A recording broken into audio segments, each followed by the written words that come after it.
Subida do Monte Carmelo. Terceiro livro. Capítulo 35. Dos bens espirituais agradáveis que podem ser objeto claro e distinto da vontade. De quantas espécies são? Podemos reduzir a 4 gêneros todos os bens nos quais a vontade pode distintamente comprazer-se: os que nos movem à devoção, os que nos incitam a servir a Deus, os que nos dirigem a Ele e os que nos levam à perfeição. Trataremos de cada um segundo esta ordem, começando pelos primeiros, a saber, as imagens e retratos dos santos, os oratórios e cerimônias religiosas. Pode haver, quanto a essas imagens e quadros, muita vaidade e gozo inútil. Sendo tão importantes para o culto divino e tão necessários para mover a vontade à devoção como demonstra o uso e aprovação da Santa Igreja. E, portanto, convém-nos aproveitarmos desse meio para despertar nossa tibieza. Todavia, muitas pessoas põem muito mais o gozo na pintura e ornato exterior do que no seu significado. A Santa Igreja ordenou o uso das imagens para 2 fins principais: reverenciar nelas os santos, e mover a vontade despertando a devoção dos fiéis, por meio delas, para com os mesmos santos. Quando esses 2 efeitos se produzem, as imagens são muito proveitosas, e o seu uso necessário. E, assim, devem ser preferidas aquelas que retratam os santos mais ao vivo e ao natural, movendo a maior devoção. Só este motivo justifica a preferência, e não o preço e curiosidade do feitio ou ornato exterior. Há quem repare mais na arte e valor da imagem, do que no santo nela representado. Em vez de dirigirem a sua devoção espiritual e interior ao mesmo santo invisível, ou ainda no ornato e confecção material daquela imagem que deveriam esquecer, pois é apenas motivo para a alma se afervorar, e aplicam ao objeto exterior o amor e gozo da vontade com deleite e satisfação do sentido. Com este modo de agir, impedem totalmente o verdadeiro espírito que requer o aniquilamento do afeto em todas as coisas particulares. Ver-se-á bem o que afirmamos, no uso detestável adotado em nossos tempos por certas pessoas que, não tendo ainda aborrecido o traje vão do mundo, adornam as imagens segundo os costumes modernos inventados cada dia pelos mundanos para seus passatempos e vaidades, e com este traje frívolo e irrepreensível vestem as ditas imagens. Isto aos santos sempre foi e é sumamente odioso. Parece que tais pessoas, por sugestão diabólica, querem canonizar as suas próprias vaidades, ornando com estas as sagradas imagens, não sem grave injúria aos mesmos santos. Desse modo, a honesta e séria devoção da alma, que lança e arroja de si até a sombra de qualquer vaidade, é substituída por uma espécie de ornato de bonecas. E alguns chegam a servir-se das imagens como se fossem ídolos em que põem toda a sua complacência. Vereis ainda outras pessoas que não se fartam de acrescentar imagens a imagens, e querem que sejam de tal ou qual feitio e espécie, colocadas de determinada maneira, para deleitarem ao sentido, enquanto a devoção do coração é bem diminuta.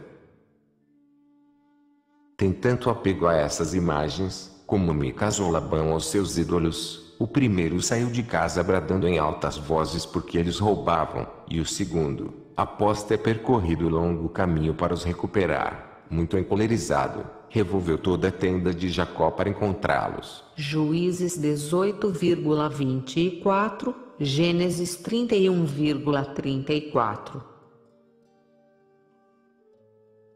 A pessoa verdadeiramente devota faz do invisível um objeto principal de sua devoção, não necessita de muitas imagens, antes usa de poucas, escolhendo as mais ajustadas ao divino que ao humano, procura conformar as imagens de a si mesmo ao estado e condição da outra vida, e não segundo o traje e modo deste século. Tem em vista, não somente livrar o apetite de ser movido pela figura deste mundo, mas ainda não dar ocasião a que essas imagens lhe tragam a lembrança dele, como aconteceria se oferecessem aos olhos alguma coisa semelhante às do século. Longe de apegar o coração aos que usa, bem pouco se aflige se lhes tiram, porque busca dentro de si mesmo a viva imagem de Cristo crucificado, e nele se goza por tudo lhe ser tirado e tudo lhe faltar. Ate quando lhe subtraem os motivos e meios mais próprios para sua união com Deus, fica sossegada. Constantemente, em maior perfeição, conservar-se a alma com tranquilidade e satisfação interior na privação de todos esses meios, do que possuí-los com apego e apetite. Embora seja bom recorrer às imagens que ajudam a devoção, escolhendo por este motivo as que mais movem a alma, todavia, não é perfeito apegar-se a elas com propriedade, a ponto de entristecer-se quando lhes tiram. Tenha por certo a alma o seguinte: quanto mais estiver presa a qualquer imagem ou motivo sensível, menos subirá sua oração e devoção até Deus. Sem dúvida, podem ser preferidas algumas imagens a outras, por retratarem mais expressamente os santos, excitando assim maior devoção, mas, unicamente por esta causa, e permitido afeiçoar-se a elas, sem aquele apego e propriedade a que nos referimos.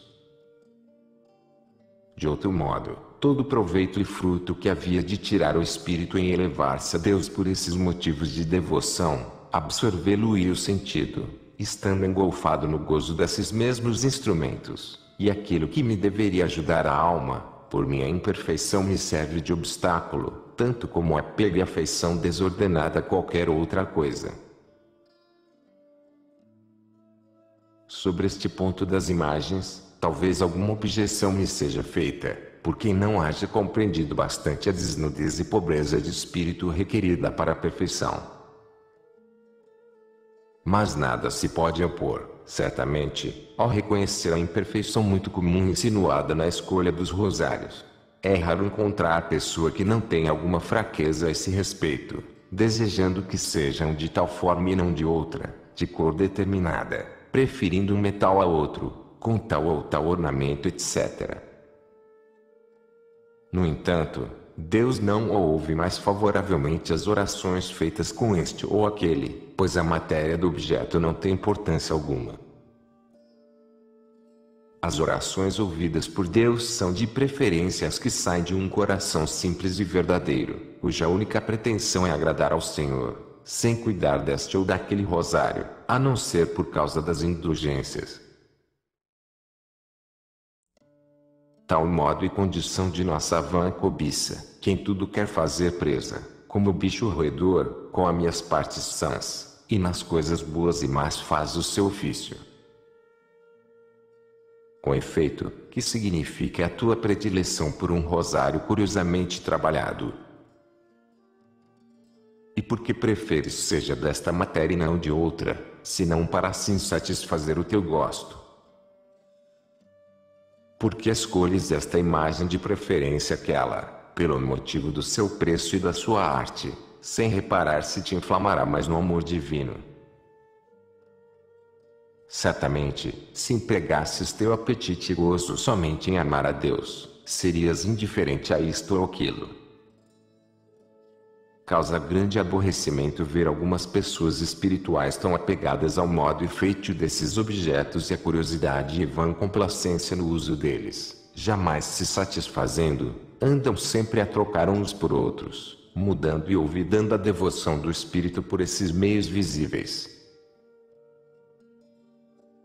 Muitas vezes a eles se apegam com afeto desordenado, bem semelhante ao que tem a outros objetos temporais, e deste modo de proceder resulta-lhes não pouco dano.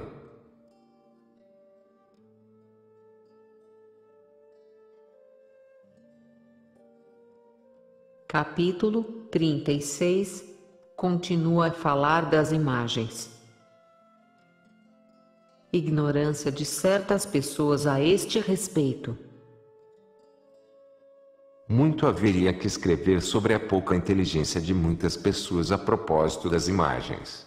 Às vezes, chega a tanto a sua inépcia, que confia mais numa imagem do que em outra, na persuasão de serem mais ouvidas por Deus por aquela do que por esta, embora ambas representem a mesma realidade, como, por exemplo, duas de Jesus Cristo ou duas de Nossa Senhora. Isto acontece porque põem a sua afeição na figura exterior, preferindo uma outra, mostrando assim grande ignorância no modo de tratar com Deus e de prestar-lhe a devida honra e culto, o qual só olha a fé e pureza do coração daquele que ora. Se Deus concede mais graças por meio de determinada imagem do que por outra do mesmo gênero, não é porque haja na primeira algo especial para esse efeito, embora haja diferença no exterior, mas somente porque as pessoas se sentem movidas a mais devoção por meio daquela. Se tivessem a mesma devoção para com ambas as imagens, e ainda sem esses meios, receberiam os mesmos favores divinos. A diferença das formas ou a beleza material da imagem não são motivo para Deus fazer milagres e mercês. Serve-se o Senhor daquelas diferenças, não para as imagens serem estimadas com preferência de umas e outras, mas unicamente para despertar nas almas a devoção adormecida, e o afeto dos fiéis à oração. Ora, como por meio daquela imagem este resultado é produzido, isto é, se acende a devoção nas almas, movendo-as a mais oração. Porque uma e outra são meios para Deus atender o que lhe é pedido. Então costuma o Senhor conceder suas graças por aquela determinada imagem, operando milagres. Não procede Deus assim por causa da imagem, em si mesmo apenas uma pintura, mas por causa da devoção e fé que as almas têm para com o santo representado. Se tivesses, pois, a mesma devoção e fé em Nossa Senhora, diante de uma como de outra imagem, pois ambas representam a mesma Senhora, receberias as mesmas graças, e ainda sem imagem alguma. Vemos por experiência como Deus faz os seus prodígios e graças por intermédio de certas imagens cuja escultura ou pintura deixa muito a desejar, não oferecendo interesse algum à curiosidade. Assim o faz para impedir os fiéis de atribuírem qualquer coisa nesses prodígios à escultura ou à pintura da imagem. Muitas vezes Nosso Senhor escolhe as imagens colocadas nos lugares solitários e apartados para conceder suas mercês. De um lado, porque a devoção dos fiéis aumenta com o sacrifício de se transportarem até onde elas estão, e torna mais meritório o seu ato. De outro, porque se afastam do barulho e do tumulto da multidão para orar, como fazia o Divino Mestre. Por isto, quem faz alguma peregrinação, é bom fazê-la quando não vão outros peregrinos, embora seja em tempo extraordinário. Quando há grande concurso de gente, jamais aconselharia que se fizesse, pois ordinariamente se volta mais distraído do que quando se foi. Muitos fazem essas romarias mais por recreação do que por devoção. Havendo piedade e fé, qualquer imagem produz efeitos bons nas almas, mas, fora disso, nenhuma imagem trará proveito. Bem viva a imagem era nosso Salvador em sua vida mortal, e, todavia, não aproveitava aqueles que não tinham fé, por mais que estivessem em sua divina companhia e presenciassem as suas obras maravilhosas. Era esta falta de fé a causa de não serem operados muitos milagres pelo mesmo Senhor em sua terra, como diz o evangelista. São Lucas 4,23 a 24. Quero declarar também aqui alguns efeitos sobrenaturais produzidos pelas imagens em certas pessoas. Deus às vezes infunde nessas imagens virtude particular, de modo a ficar impressa com muita força na mente aquela figura, e, ao mesmo tempo, a devoção causa na alma, como se estivesse sempre presente, e assim, cada vez que a pessoa se lembra da imagem, sente despertar a mesma devoção experimentada a primeira vez que a viu, e esse efeito se produz com maior ou menor intensidade. Sucederá que em outra imagem, embora mais primorosa, não achará mesmo a pessoa aquele espírito. Muitas almas também sentem maior devoção diante de algumas imagens do que de outras, e não será esse efeito sobrenatural, tratar-se-á apenas de gosto ou afeição da natureza. Assim como entre as pessoas, pode haver simpatia e inclinação para uma que talvez seja menos formosa, e que, entretanto, contentará mais a alguém, ocupando-lhe a imaginação e prendendo-lhe o afeto, porque lhe agrada aquela forma e figura. Do mesmo modo acontece com as imagens. Julgarão aquelas almas ser devoção o sentimento de afeto nascido de tal ou qual imagem, e não será talvez mais que afeição e gosto natural. Outras vezes, olhando uma imagem, parece-lhes vê-la mover-se ou fazer sinais e se lhes manifestar por qualquer modo, ou lhe falar. Tudo isto, bem como os efeitos sobrenaturais a que já nos referimos, pode vir da parte de Deus, produzindo bons e verdadeiros frutos, seja para aumentar a devoção, seja para proporcionar à alma alguma ajuda a que se possa apoiar em sua própria fraqueza, evitando as distrações, mas muitas vezes são astúcias do demônio, com o fim de prejudicar e iludir as almas. Portanto, daremos doutrina sobre esta matéria no capítulo seguinte.